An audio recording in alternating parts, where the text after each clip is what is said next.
though I have 5 children in Israel, my son Moshe is now going out through Egypt, and my daughter Musi is still, as we call it, stuck there. I was very, very, very happy with this preemptive strike. And it was, as it usually is, very obvious in the Torah portion of that week, very powerful verses. When you go to war with that evil that tries to destroy you, blow your shofar and remember that you stand before God and you will be saved before your enemy. We are going to talk about what is going on in Israel and in Iran, and obviously looking at it not in terms of all the practical details, as I'm sure many of you are aware of them. So of course, if you have any questions, you can feel free to ask. I'm going to start with something that gave me a lot of inspiration. It was just a personal inspiration. Really, really, really moved me. You see someone's panning around a destroyed apartment, apartment that clearly had been struck by a missile, destroyed. And in this destroyed apartment, there's something that stayed intact, and that was a piano. And the owner goes to the piano, and he plays what's now maybe the #1 song in Israel. It's been this way, it seems, since October 7th, called Od Yoter Tov, which means even more good. It's going to be even more good. It's going to be even more good. And I'm looking at this person, and I'm like so overwhelmed, so inspired, so moved. And here's a person who just lost almost everything. I mean, I don't know who he is, but I mean, his apartment's pretty much gone. And his response is, Od Yoter Tov, good. It's good. It's better and better and better and better and more good and more good and more good and more good. And it's like, wow. And several times, I think I saw this maybe Thursday, so several times over the weekend, different things happened. And I just like clung to that vision. Like, what are the things going on in my life already? Obviously, they seem big because it's my life, but thank God. Here's a person who, I mean, our apartment, our house, that's where we pour everything into, and yet he's saying no. He's playing and he's singing, and it's like, no. Od Yoter Tov, Od Yoter Tov, Od Yoter Tov. It's good, it's better, it's better, it's better, it's good, it's good. And it's like, wow, look at that faith and trust and resilience. And that was just very, very, very moving for me, just very personally moving. And I just keep on coming back to that image. And if I get pulled down by the details, sometimes it's just nothing really bad, just lots of details. It's just, no, that's supposed to be the response. This is God. This is good. God is good. It's good. And we cling to that faith and trust, and we sing, it's good. And it's even better. So that was just almost like a side note of something that gave me a lot of strength, a lot of vision, a lot of just fortitude. Now let me talk about what's going on. So Israel, a week ago Thursday, struck Iran in what we call a preemptive strike.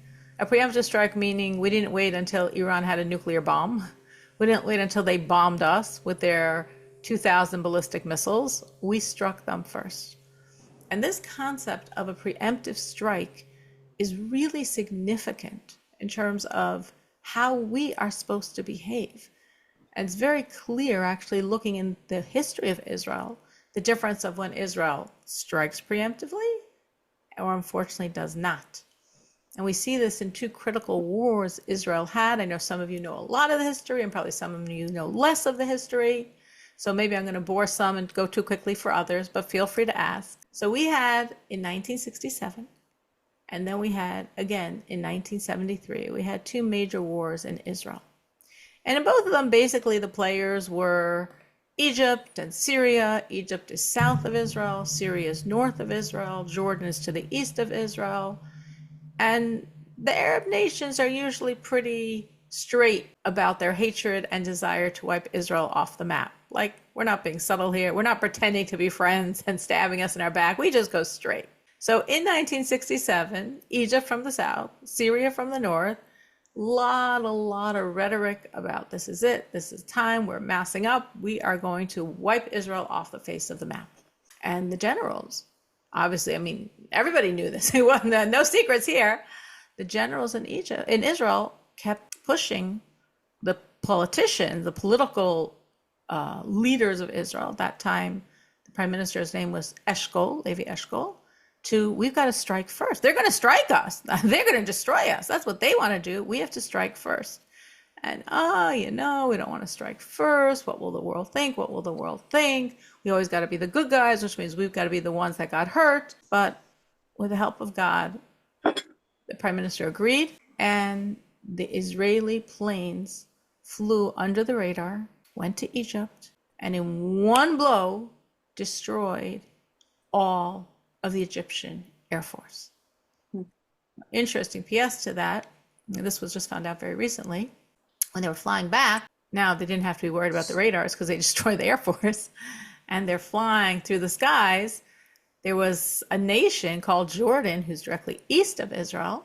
Egypt is in the south, Syria is the north, and Jordan's to the east. Now, Jordan had been getting pressure from Egypt to join this battle. But Jordan didn't want to join a losing battle, but definitely wanted to join a winning battle that would push Israel to the sea. But he didn't know, are they going to win? They're going to lose? They're going to win? Do they lose? He was, as we say, sitting on the fence. And he had his control pilots, control Air Force that are watching the skies, tell him, what do they see? What do they see? And they suddenly reported lots of planes flying from Egypt, flying to Israel. And he's like, whoa, if all these planes are flying from Egypt and they're going clearly that everyone can see them into Israel, that must mean Nasser, Egypt has a lot of strength and we're going to win. So he's like, okay, I'm joining the winning team. And he declared war on Israel, not knowing that those were actually Israeli planes that were flying back after having destroyed the Egyptian Air Force. So because of this preemptive strike, we have what became known as the 6-Day War. Literally in 6 days, Israel fighting an existential war with Egypt in the south, Syria in the north, Jordan in the east, and a few other countries also joining in a more minor note. And in 6 days, pushed everyone out.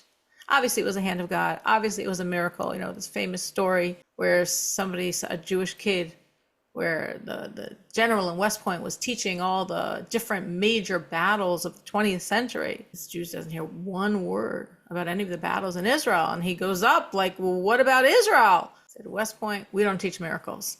We can't teach the battles of Israel.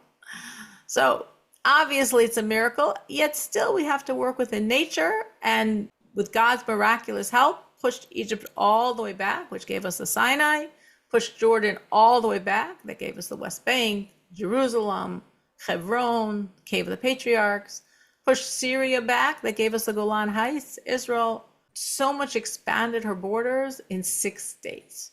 That was with this preemptive strike. 6 years later, in 1973, again, nobody's being subtle here.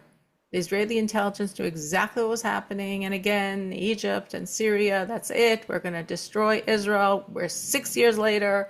We've got a lot of Russian military equipment. We're going to do it. And the prime minister at that time was a woman, Golda Meir. She knew everything. She knew everything. She knew everything. And she kept saying, no, we have to wait. I don't know why she didn't learn the lesson of 6 years earlier. We can't be the guys that strike first. We've got to be the ones that are struck. No, we can't. No, we can't. No, we can't. And the military is pleading with her. No, no, no. The day of the strike, Yom Kippur, for the Israeli nation, it was a surprise. For them, it was no surprise. They knew exactly what was happening. They knew it was happening that day. They knew. They had tremendous intelligence. They knew exactly what was going on in Egypt. And the army is begging her to do something. And finally, she sends a small amount of soldiers to reinforce. The South did nothing. It was a tiny, tiny amount. Oh, we didn't strike first. Beautiful. Is Egypt and Syria strike on Yom Kippur, our holiest day? And they slaughtered. They slaughtered thousands of soldiers. Egypt took hundreds captive, where they tortured and held them as prisoners of war. Thousands of widows, thousands and thousands of orphans, because we're not going to strike first. We've got to be the good guys. It was so obvious how wrong this was that Golda Meir herself did something very unusual for a politician, and she said, I was wrong. I was wrong. Not worth it that we think the world's going to like us. The world never likes us anyway. Or whoever doesn't like us still won't like us. Whoever does like us still will like us. Not worth it. Not worth all those lives lost. Not worth all that tragedy. Not worth all that pain. That was 1973, known as the Yom Kippur War, when we refused to strike first, though we knew, and we could have, And we saw what happened as a result. So now it was such an amazing, amazing, amazing thing what happened. Because again, people could look and say, oh, the 6-Day War, that was miracles. The Yom Kippur War, that was, yeah, somehow the Jews scraped out and survived. We could claim they won. That wasn't such a miraculous war. The Lubavitcher Rebbe says, no, there were far more miracles in the Yom Kippur War. Because the 6-Day War started on the right foot. We preemptively struck, and then God continued with the miracles. But the Yom Kippur War, the Lubavitcher Rebbe says, Egypt coming from the south, Syria from the north, if they just kept marching, they would have smashed us down. They would have obliterated the state of Israel. With tremendous miracles that God did, Israel stopped, and Syria stopped for some unknown reason, giving Israel time to mass itself and fight back, survive, and win, but at a tremendous, tremendous cost. Though I have 5 children in Israel, my son Moshe is now going out through Egypt, and my daughter Musia is still, as we call it, stuck there. I was very, very, very happy with this preemptive strike. And it was, as it usually is, very obvious in the Torah portion of that week. That Thursday night, the Torah portion of that Saturday had very powerful verses. When you go to war with that evil that tries to destroy you, blow your shofar and remember that you stand before God and you will be saved before your enemy. And also in that Torah portion, when the ark was to set out, Moses would say, advance God, may your enemies be scattered and may your foes flee before you. And this is literally, obviously, literally what we are seeing. So it's so clear from both of these verses and from everything going on now that a major point is to remember it's not us, it's God. It's not us, it's God. And when we remember it's God, then we are saved. And I have to say, in all the years, even in contrast to after October 7th, I have never seen the Prime Minister of Israel, Netanyahu, as obviously comfortable showing that he knows it's God. And it's been consistent for this whole week and a half. Right before the attack, Netanyahu went to the Kotel, to the Western Wall. People had no clue why. This was literally on Thursday, the day of the strike. People thought maybe his son is getting married, he's going to pray. He put a note with one sentence, a verse. This entire campaign, the name of the campaign comes from a verse. And every time he speaks, freely quoting verses and saying with the help of God. Even when he was telling people to stay in their shelters, he brought in a verse, and you should guard your souls. Today, thanking God for America joining in the attack, he went to the Kotel again, praising God, crediting God, bringing it back to God. Literally in the government offices, when they're giving the official messages to the world, they have a verse hanging behind them, this verse, that this is the nation that's getting up like the lion. So it's just amazing when they decided in the cabinet they were going to do it and they understood the dangers involved. What did they do before the strike? All the ministers said Psalms. They said, okay, we're going to say Psalms. That's what we need for success. This is sometimes very secular Israel, and yet across the board, they're understanding this isn't our war. This is God's war. We want this success. We're turning to him. We're crediting him. We're acknowledging him. We're asking him.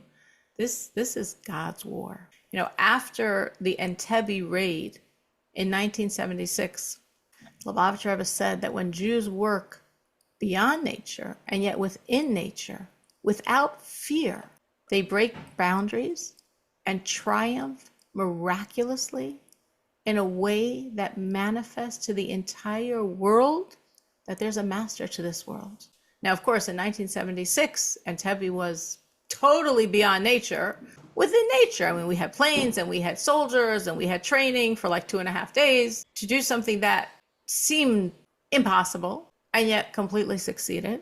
And in case anyone thought it was natural, well, a few years later, America tried sort of a similar thing, but they had months and months and months to prepare when America was trying to rescue the American embassy that was taken hostage in Iran, and their planes didn't even make it there. Maybe made people realize, like, wow, what was going on in Entebbe?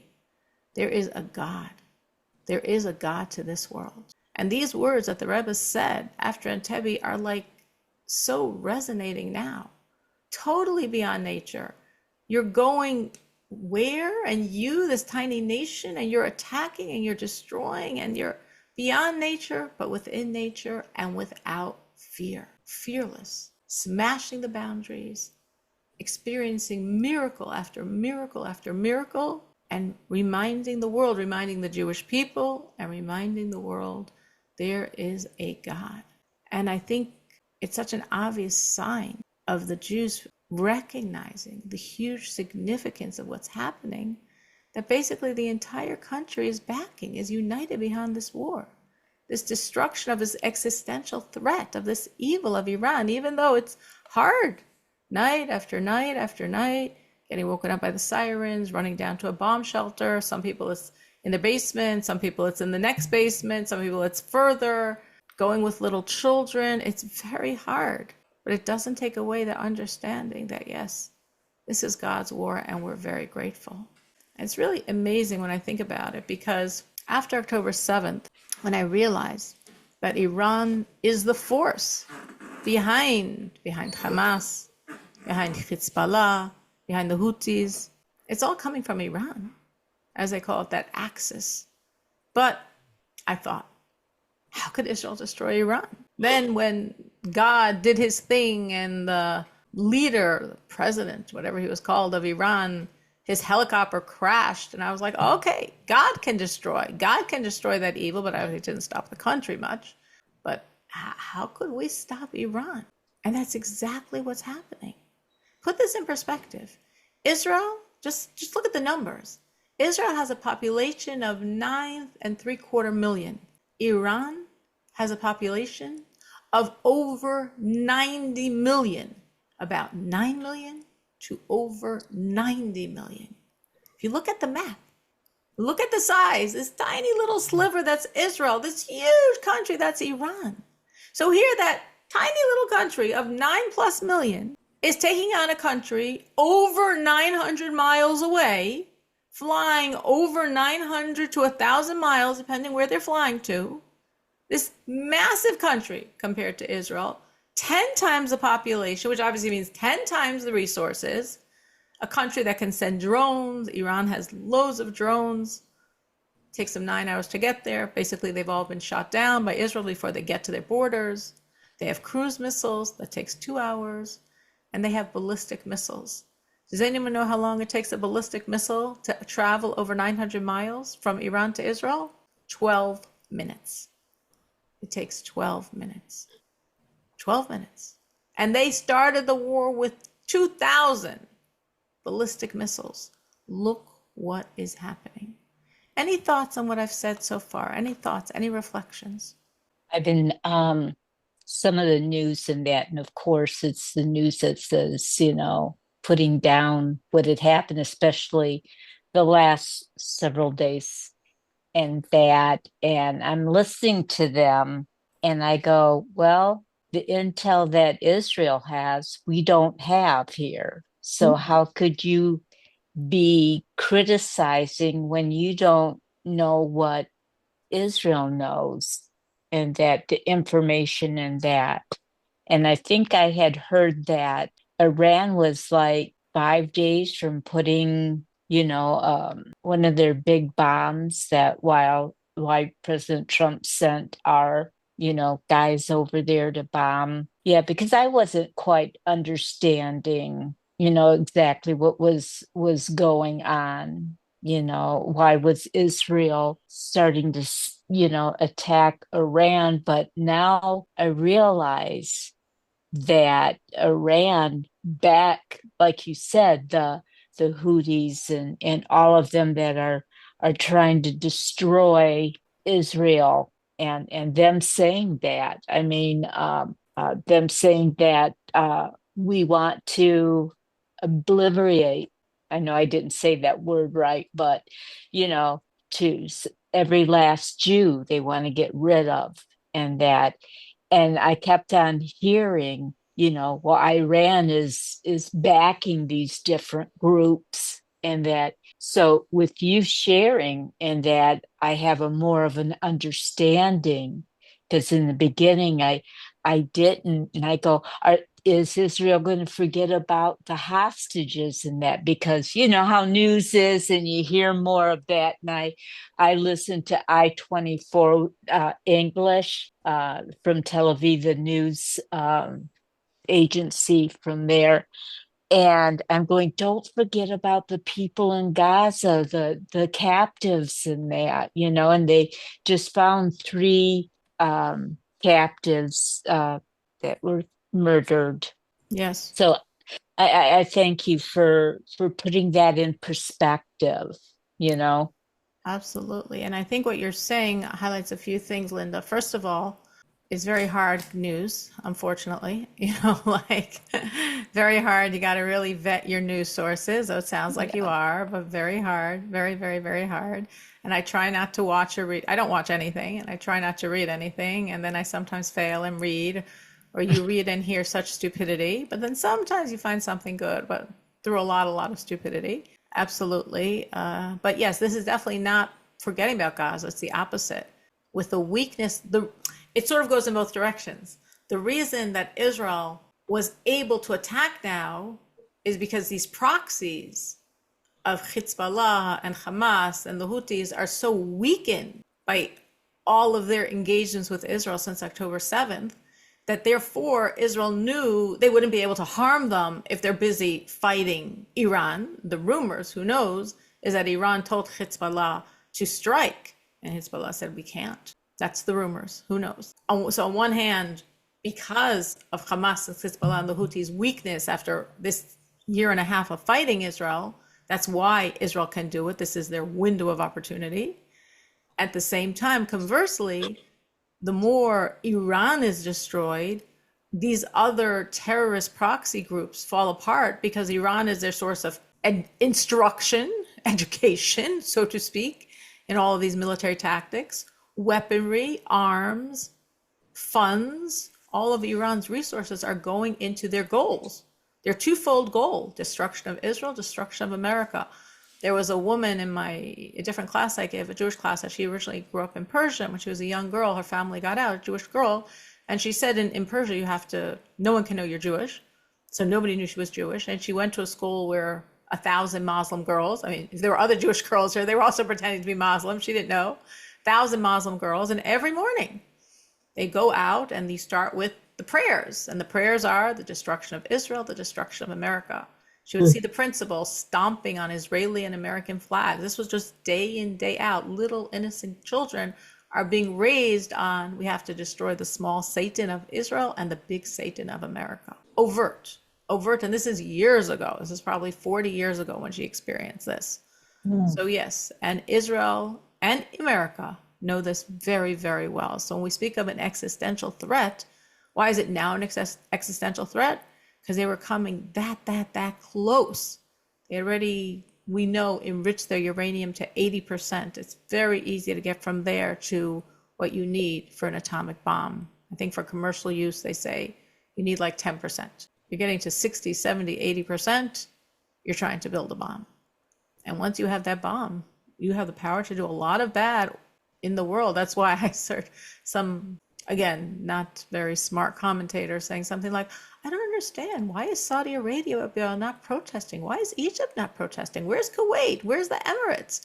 Well, none of them are saying anything because they're all very, very happy that Israel is doing the hard, as we call it, dirty work for everyone and saving the world of this threat. The prime minister of Germany, he came out and said it straight. He said, how could anyone be criticizing Israel? Israel's doing this for all of us, for the entire world. This would be terrifying to know that Iran has nuclear abilities to bomb and destroy. But everyone's scared to start up. Everyone feels they don't have the power, they don't have the ability. And Israel says, we have no choice. And we've got God. We're doing it. We have no choice. And we have God. Can I ask a question? Sure.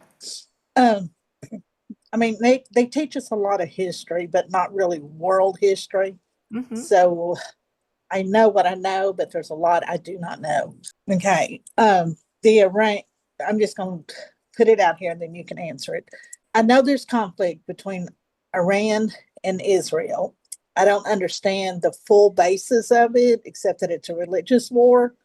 And then how does the Arabs and Syria fit into all of this? Because I always thought that it was Ishmael and Isaac, Abraham's lineage, that was the two, and that Iran and all of that was part of the Ishmael, the Quran, and then there's the rest of us on the Abraham side.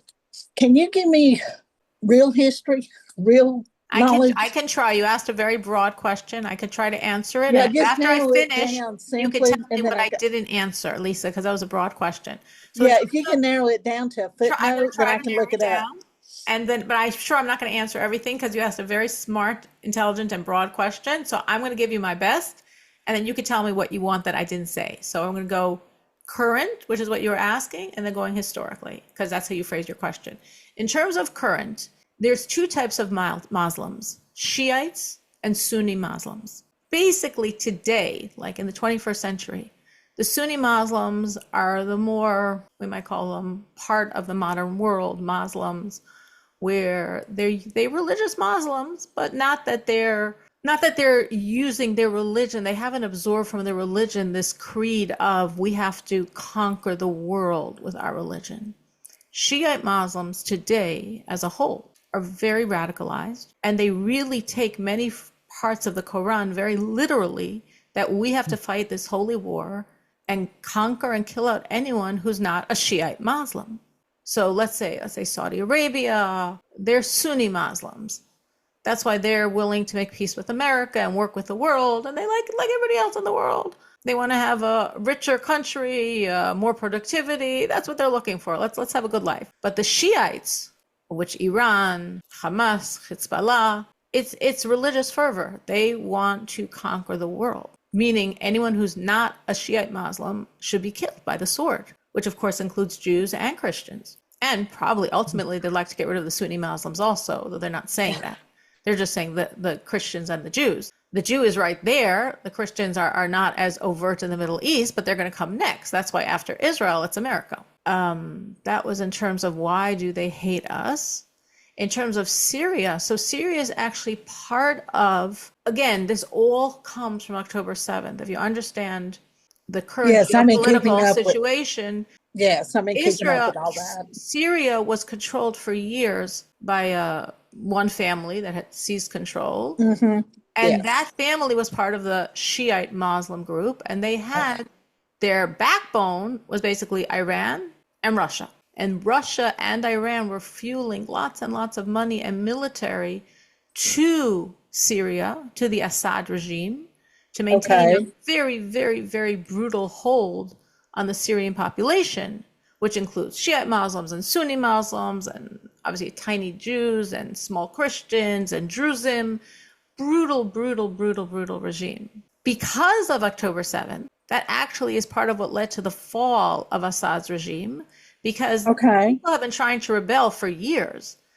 And when there's a revolution, as there's been a number of civil revolutions against Assad, what happens is Iran sends Hezbollah, that's right there in Lebanon, very close from Lebanon to Syria. It's literally right there, they're neighbors. Yes. And the Hezbollah terrorists come in and they're supporting the Assad regime to crush the natives. He has used chemical warfare on his own people to keep his very, very brutal grip. Now, because after October 7th, when Hezbollah a day later joined Hamas in this fight against Israel, Israel fought back and tremendously crippled Hezbollah.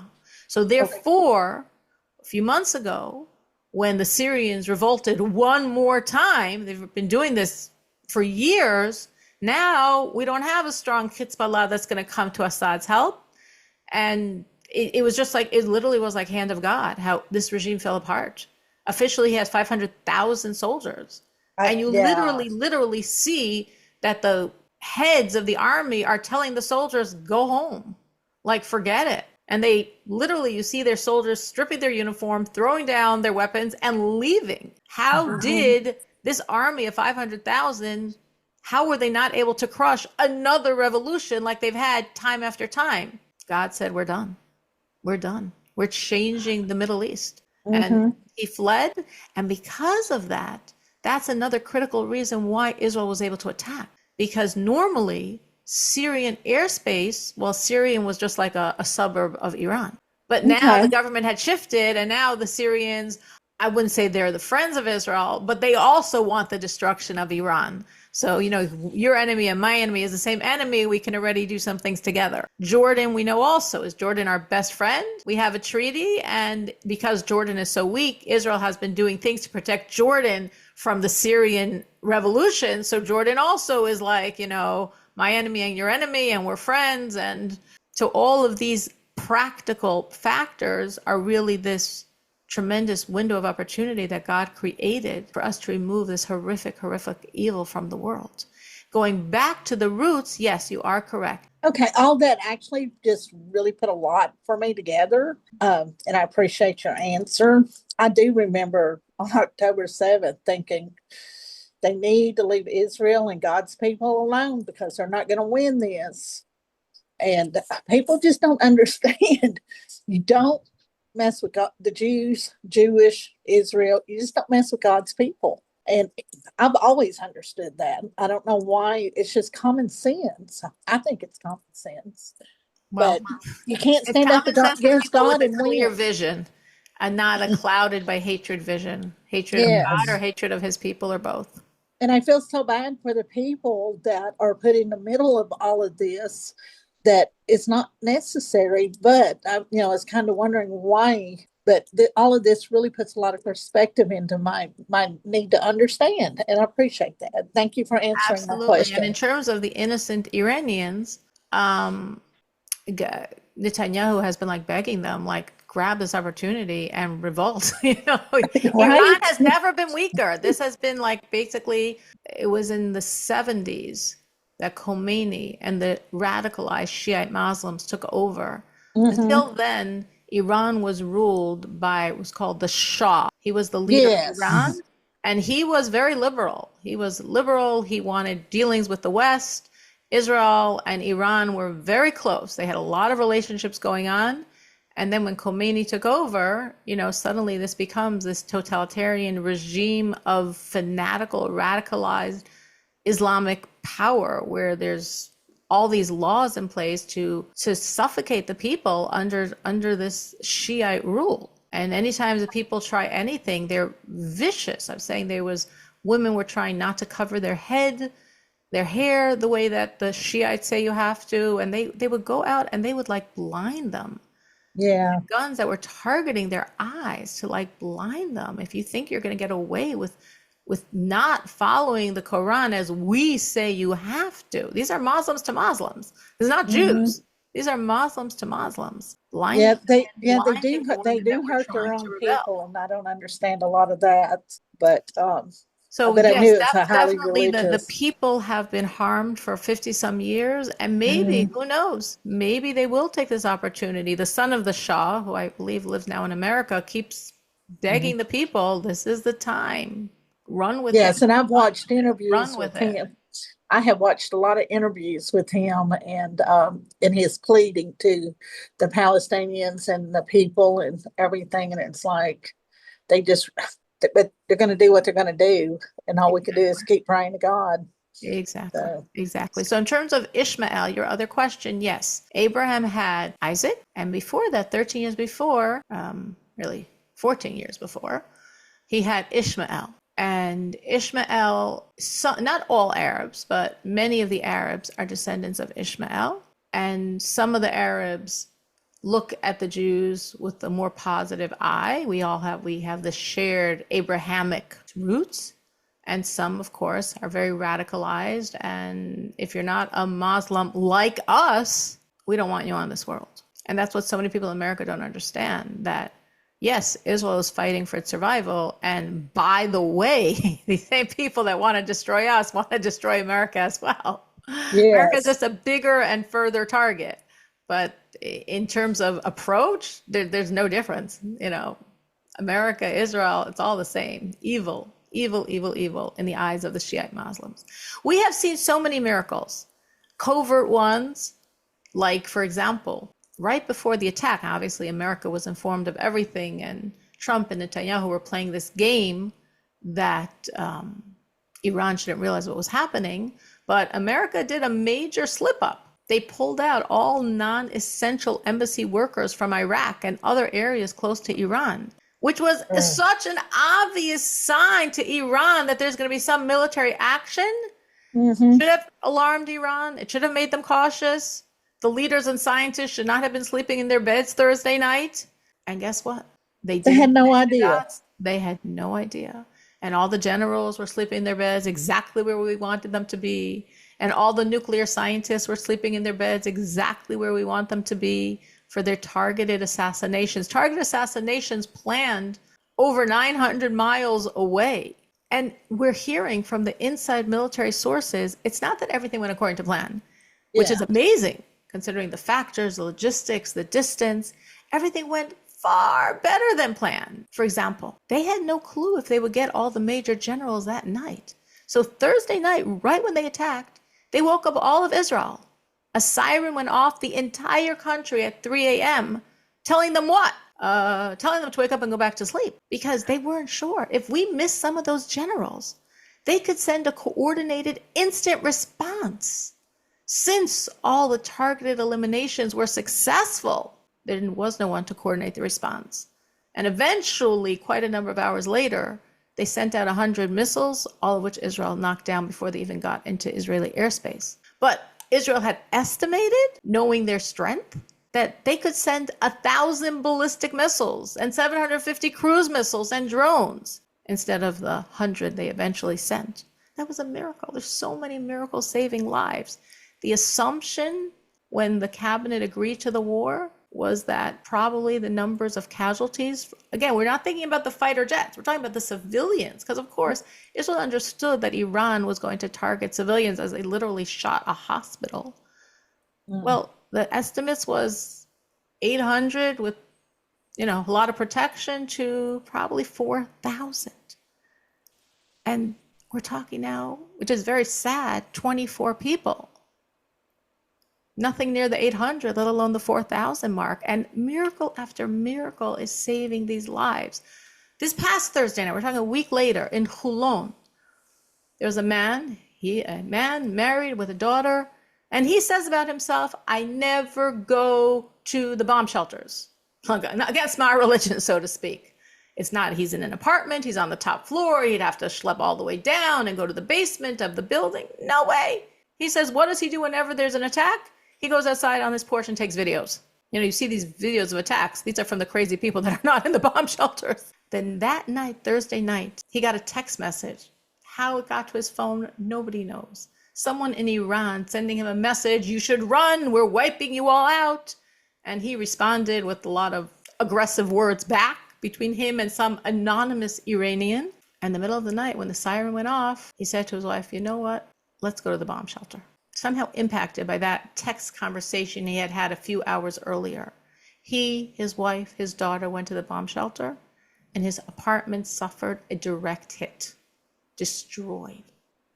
And those nasty text messages, they saved his lives. They saved 3 lives. And we're just seeing this again and again and again, just hand of God, hand of God, hand of God. Protection, unbelievable protection. And all of this, no surprise, connects to redemption, connects to Mashiach. The sages say before Mashiach comes, there'll be dramatic global shifts, conflict, confusion, confrontation. The prophet spoke of Persia, that's modern day Iran, stirring up war, igniting fear, and triggering the final contractions of the birth pangs before the redemption. In Daniel chapter 8, verse 3 and 4, Daniel speaks of a ram with 2 horns, representing Media and Persia. Again, Persia is modern day Iran and Iraq. And some commentators say this expresses the future conflicts involving Persian powers, Iran, Iraq, before the redemption. And then later in Daniel 10, verse 13, verse 20, speaks of the prince of Persia, who is opposing the angel sent to Daniel. And some commentators see this as alluding to Persia's future role in opposing, like the angel sent to Daniel, in opposing the divine goal of Mashiach. So really, we're not couch potatoes. We have work to do. We have work to do our part to be partners in helping Israel, helping God, and understanding this is God's war. This is not Israel's war. This is not Israel with some help from America's war. This is God's war. And we, by our belief in God, by our recognition it's God's war, by our psalms and charity, by our rejoicing with the miracles and understanding these miracles connect to redemption. And everything we're seeing just is like redemption unfolding. Redemption unfolding. And we have front row seats. Like literally, we are seeing the miracles, and there's more miracles and more miracles and more miracles. And these are the miracles of redemption unfolding now.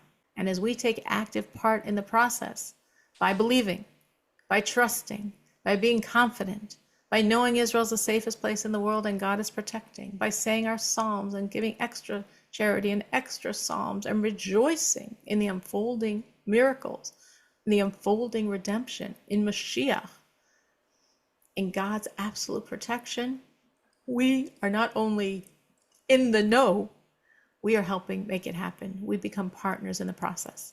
So I said that all very quickly, and I'd like to give a lot more detail on that, but we will have to wait till next week. Thank you so much for joining, and we should see the miracles unfold this week, just like we've seen for the past week and a half, in the most unbelievable fashion, literally watching the splitting of the sea before our very eyes.